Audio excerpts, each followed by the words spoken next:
خزانے کی جو زینت ہوتی ہے اسے الماس کہتے ہیں۔ تمنا جب پانی کی ہوتی ہے تو اسے پیاس کہتے ہیں، اور جہاں پیتے ہیں سبھی پانی اسے کہتے ہیں سب دریا، اور جو دریا کو پلاتا ہو اسے عباس کہتے ہیں۔ ناموس محمد کے خیموں کا محافظ اور پرچم حسینی کا حامل عباس علمدار حق و باطل کی اس جنگ میں کئی بار حصہ لے چکا ہے۔ یزیدی فوج کا ریلا جب میمنہ کی طرف بڑھتا ہے تو حضرت عباس علمدار پرچم لہراتے ہوئے اسے پیچھے ہٹنے پر مجبور کر دیتے ہیں۔ اگر میسرہ کی طرف یزیدیوں کا دباؤ بڑھتا ہے تو اس طرف شیر کی طرح بڑھتے ہیں اور زور حیدری کے جوہر دکھا کر کچھ کو کاٹ دیتے ہیں اور کچھ کو بگا دیتے ہیں۔ شیطانی فوجوں نے کئی بار اہل بیت اطہار کے خیمے کی طرف بڑھنے کی کوشش کی، مگر وہاں تو عباس کا پہرا تھا، اللہ کے شیر کا پہرا، شبیر کے علمبردار کا پہرا۔ جو بھی آگے بڑھتا یا کٹ جاتا یا پیچھے ہٹ جاتا۔ امام علی مقام کے تمام ساتھی اپنی جانوں کی نظریں دربار خداوندی میں پیش کر کے سرخ ہو چکے ہیں۔ ابن بطول اب خود عزم جہاد کرنے والے ہیں۔ علمدار حسین آگے بڑھے، سپاہی سالار اعظم کو سلامی پیش کی اور عرض کیا، اے شہنشاہ مملکت تقدس و طہارت، ابھی غلام موجود ہے، خیموں کی حفاظت کا فریضہ ادا ہو چکا، اب مجھے فدا ہونے کی اجازت مرحمت فرمائی جائے۔ امام علی مقام نے آخری ساتھی کو بھی میدان جنگ میں جاتے دیکھا تو آنکھوں میں آنسوؤں کا سمندر موجزن ہو گیا۔ آپ نے فرمایا، ہم تقدیر پر راضی ہیں۔ حضرت عباس نے امام علی مقام کے دست اقدس کو چوما اور میدان میں آ گیا۔ ایک کے مقابلے میں ایک کیا آتا یزید کی پوری فوج کانپ رہی تھی۔ آپ شیر کی طرح گرج رہے تھے۔ زور ید اللہ پورے جاہو جلال کے ساتھ ظہور میں آ چکا تھا۔ قوت خیبر شکن پورے جلال و جبروت کے ساتھ ظاہر ہو چکی تھی۔ جلال حیدری پوری شوکت و تمکنت کے ساتھ میدان میں جلوہ افروز ہے۔ وقت کے مرحبوں اور انتروں کی روحیں کانپ رہی ہیں۔ علمبردار حسین حسینی پرچم لہراتا ہوا جدت سے گزرتا ہے، کشتوں کے پشتے لگا دیتا ہے۔ آپ کی تلوار کی کاٹ کا یہ عالم ہے۔ لوہے کی سپر کاٹ کے دستانے پہنچی، دور کر کے سپر خود کے پیمانے میں پہنچی۔ تلوار تھی کہ قوت پروردگار تھی، کشتوں سے باغیوں کی زمین لالہ زار تھی۔ علمدار حسین کا حملہ اس قدر زوردار تھا کہ دشمنوں کا سر پیر کا ہوش نہ رہا۔ چلو یہ تیر چڑے کے چڑے رہ گئے۔ یوں معلوم ہوتا تھا کہ جیسے بکریوں کی صفوں پہ شیر نے چڑھائی کر دی ہو۔ سب اپنی جانیں بچانے کی فکر میں ایک دوسرے پر گر رہے تھے۔ اگر کوئی حوصلہ کر کے تیر چلا بھی دیتا تو ہاتھ کانپ جانے کی وجہ سے خطا ہو جاتا۔ یہ کوئی افسانہ نہیں بلکہ اس مجاہد کی جرأت کی داستان ہے جس کے باپ نے در خیبر کو اکھاڑ کر ایک ہاتھ پر اٹھا کر اس کی ڈال بنا لی تھی، اور پھر اس دروازہ کو 40 مجاہدین اسلام جنبش بھی نہ دے سکے۔ ہاں یہ اسی قاتل مرحب و انتر کا بیٹا عباس علمدار ہے جو اکیلا دشمنوں کی صفوں میں درم برم کر رہا ہے۔ آفتاب آگ برسا رہا تھا، زمین جل رہی تھی، 3 دن کی پیاس، جسم پسینے میں شرابور ہے، مگر حسینی مجاہد اس شان سے حملہ کر رہا ہے جیسے ابھی تازہ دم ہو کر آیا۔ لڑتے لڑتے خیال آیا آخری بار ابن رسول کی زیارت کر لوں۔ گھوڑے کو مہمیز لگائی اور حق و صداقت کا پرچم بلند کرتا ہوا بارگاہ امام میں آ گیا۔ شاہ کو سلامی پیش کی، فاطمہ کے لال کی زیارت کر لی، تو بدن میں ایک نئی قوت پیدا ہوگی، نیا جوش اور نیا ولولہ۔ واپس ہونے لگے تو خیموں سے صدائے العطش بلند ہوئی۔ آپ خیمہ کی جانب بڑھے۔ بی بی سکینہ نے کہا، چچا 2 گھونٹ پانی پلا دو۔ رو رو کر دی عرض سکینہ، چاچا کرم کماویں، نال ترے دے مر چلیاں پانی گٹ پلاویں، کی دساں یا حضرت اپنے غم دے درد کہانی، اکھیاں چوں بھی درد سارا مک گیا ہی پانی۔ ایک دا درد نہیں مٹتا، او تو ہور مصیبت پیندی، اتھرو بھی نہیں اوندے نہیں، تے جیب گلی کر لیندی۔ علم تیرے دیاں خیراں ہوگا، من سوار اج میرا، چچا یاد حشر تک رکھساں، میں احسان اے تیرا۔ جناب رمدار نے بچی کی حالت دیکھی تو تڑپ کر رہ گئے۔ خیمے کے ستون کے ساتھ مشکیزہ لٹک رہا تھا۔ آپ نے خشک مشکیزے کو اتار کر زمین کے ساتھ لٹکا دیا۔ جھک کر بچی کے سر پر ہاتھ پھیرتے ہوئے فرمایا، بیٹی میں تمہارے حکم کی تعمیل کرتا ہوں، میرا انتظار کرو۔ چچا واپس آئے گا تو اپنی بیٹی کے لیے پانی لے کر ہی آئے گا۔ اور پھر آپ حسینی پرچم لہراتے ہوئے اسی طرف حملہ آور ہو گئے جس طرح فرات تھا۔ اس طرف فوجوں کا زور بھی زیادہ تھا اور پہرا بھی سخت، مگر علی کا لال اس طرح فوج یزید سے گزر رہا تھا جیسے بادلوں کا سینہ چیر کر بجلی گزرتی ہے۔ آپ نعرہ تکبیر لگا رہے تھے اور فوج اشقیہ کو درم برم کرتے جا رہے تھے۔ تلوار حیدری کی زد میں جو بھی آتا جہنم پہنچ جاتا۔ لگایا نعرہ شبیر اور سوئے فرات آئے، قطع کرتے ہوئے اشرار کا دور حیات آئے۔ آپ ساحل فرات پر پہنچے تو گھوڑے کو نہر میں داخل کر دیا، تھوڑا سا جھکے اور مشکیزہ کو پانی سے بھر کے ڈور سے اچھی طرح منہ بند کر لیا۔ پانی حاصل کر کے یوں معلوم ہوا جیسے پوری کائنات پر قبضہ ہو گیا۔ ذہن میں خیال آیا، نواسہ رسول کی بیٹی پانی دیکھے گی تو کتنی دعائیں دے گی، خدا کرے کہ یہ پانی اس تک پہنچ جائے، وہ کتنی شدت سے میرا انتظار کر رہی ہوگی۔ آپ جلد از جلد پانی لے کر پہنچ جانا چاہتے تھے کہ گھوڑے کا خیال آ گیا، یہ بیچارہ بھی 3 دن کا پیاسا ہے۔ آپ نے لگام ڈھیلی چھوڑ دی، گھوڑے نے پانی پر منہ رکھا اور پھر بڑی بے نیازی اور رہنائی سے گردن اوپر اٹھائی۔ صابروں کا گھوڑا تھا، کیسے پانی پی لیتا؟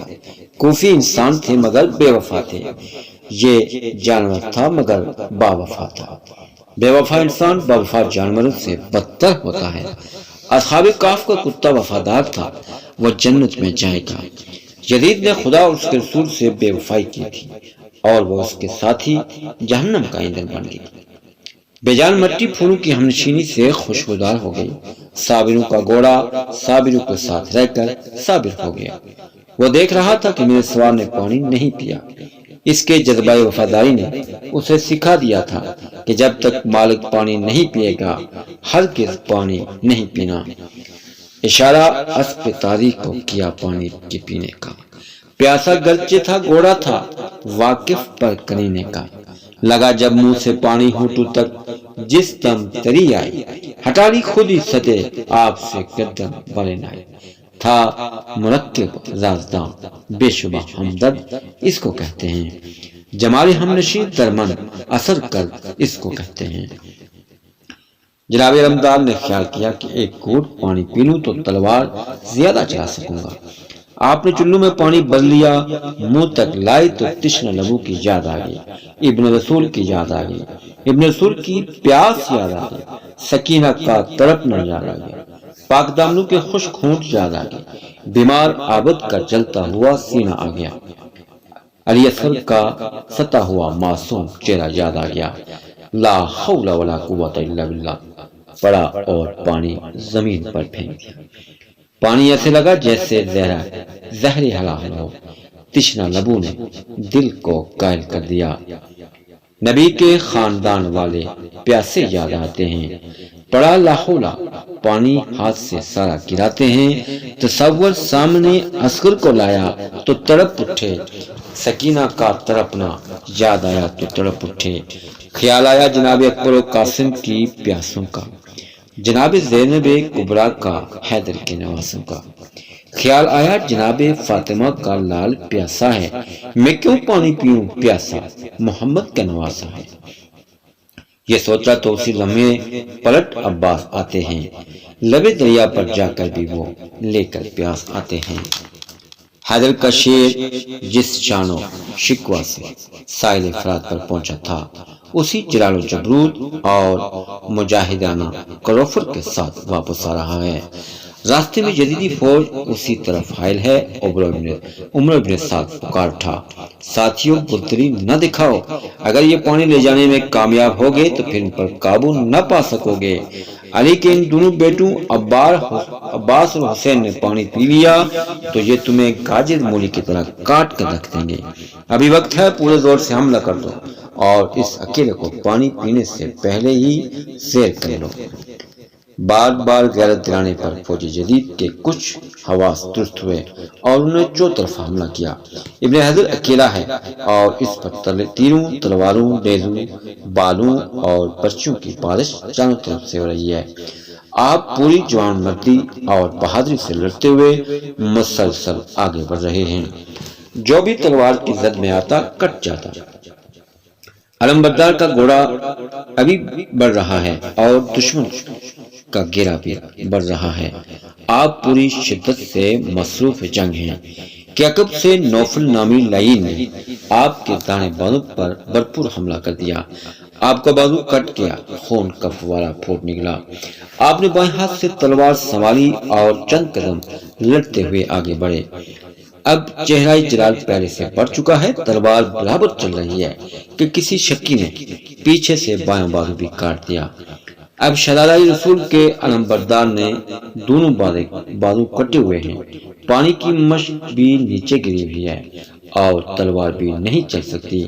سکینہ کی پیاس یاد آ گئی، دل خون ہو کر رہ گیا، جسم سے شرارے پھوٹ نکلے، اپنی بے بسی پر رونا آ گیا اور ایک تجویز سامنے آ گئی۔ سکائی سکینہ نے مشق کو دانتوں میں اٹھا لیا، اس منظر کو خود ہی سمجھنے کی کوشش کی جائے۔ قلم میں تو طاقت نہیں اور زبان میں بھی طاقت نہیں کہ اس نظارہ کی تصویر کشی کر سکے۔ آپ نے دانتوں میں لے کر حسینی پرچم کو گلے سے لگایا اور پھر دانتوں میں مشق کو اٹھا کر اس سے پرچم کو بھی سہارا دیا اور چند قدم مزید آگے بڑھے۔ دشمن کی طرف سے ایک تیر سنسناتا ہوا آیا اور مشکیرے میں پیوست ہو گیا اور پانی کربلا کی تپتی ہوئی زمین نے جذب کر لی۔ پانی کو تو پہنچنا ہی نہیں تھا۔ امام عالی مقام کا امتحان تو مکمل ہی اس طرح ہونا تھا کہ آپ پیاس سے تڑپتی ہوئی اہل بیت کے سامنے 3 دن کی پیاس لے کر ہی حوض کوثر پر پہنچے۔ دیکھنا تو یہ ہے کہ ساقی حجاج حضرت ابو طالب علیہ السلام کے پوتے، ساقی کوثر حضرت علی علیہ السلام کے بیٹے اور سکائی سکینہ حضرت عباس کے جذبات کیا تھے، آپ کا اندازی خدمت گزاری کیا تھا، آپ کے دل میں اہل بیت کا مقام کیا تھا۔ ناظرین، پانی لے کر پہنچنے کی آس بھی ٹوٹ چکی ہے اور سیف حیدری بھی چھوٹ چکی ہے، کٹے بازو کے ساتھ گری ہوئی ہے۔ اہل بیت کے پانی نہ پی سکنے کا بھی غم ہے اور امام علی مقام کے اکیلے رہ جانے کا بھی صدمہ۔ خالی مشق اسی طرح دانتوں میں دبی ہوئی ہے کہ سامنے سے کسی شکیل قلب کا تیر آتا ہے اور آپ کے سینہ بے کینہ میں پیوست ہو جاتا ہے۔ تیر سینے کے آر پار ہو چکا ہے، بازو ساتھ ہوتے تو شاید کچھ کھینچ بھی لیا جاتا، مگر اب تو بازو بھی ساتھ نہیں اور شبیر بھی دور ہیں۔ حیدر کے لال کے سینے سے تیر کہاں کھینچتا، وہ ہاتھ تو تیر چلانے والے ہی تھے۔ آپ کو پوری طرح بے بس دیکھ کر قوم اشقیاء کا حوصلہ بڑھ گیا اور بڑھ بڑھ کر غازی علمدار کے کٹے پھٹے سینوں پر تلواروں کے وار کرنے لگے۔ آپ شہید ہو گئے تو پھر بھی باز نہ آئے اور جسم ناظرین پر تلواریں برساتے رہے۔ بزدل کہیں کے جب حیدری شیر تلوار لے کر سامنے آیا تھا تو لومڑیوں کی طرح چھپتے پھرتے تھے، اب وہ شہید ہو گیا تو اس کی لاش پر تلواریں برسا کر اپنا جوش ٹھنڈا کرتے ہیں۔ کینہ توڑ اور کمینہ انسان عذاب دشمنی سے بھی واقف نہیں ہوتا۔ امام عالی مقام نے حضرت عباس کی عادت دیکھی تو گھوڑا دوڑاتے فوراً وہاں پہنچ گئے۔ چند لمحوں کی تو بات تھی، حضرت عباس تو ساحل فرات سے حوض کوثر کے کنارے پہنچ چکے تھے۔ امام عالی مقام کو سامنے آتے دیکھا تو یزیدی فوج لاشیں عباس سے پیچھے ہٹ گئی۔ آپ نے فرمایا، ظالمو، تم نے میرے بھائی کی لاش پر تلواریں چلائی ہیں، خدا تمہیں کبھی سرخری نصیب نہ کرے۔ لوٹا اجل نے شیر الہی کے باغ کو، لوٹا اجل نے شیر الہی کے باغ کو، بھائی کے دل سے پوچھئے بھائی کی داغ کو۔ اللہم صلی علی محمد وعلی آل محمد۔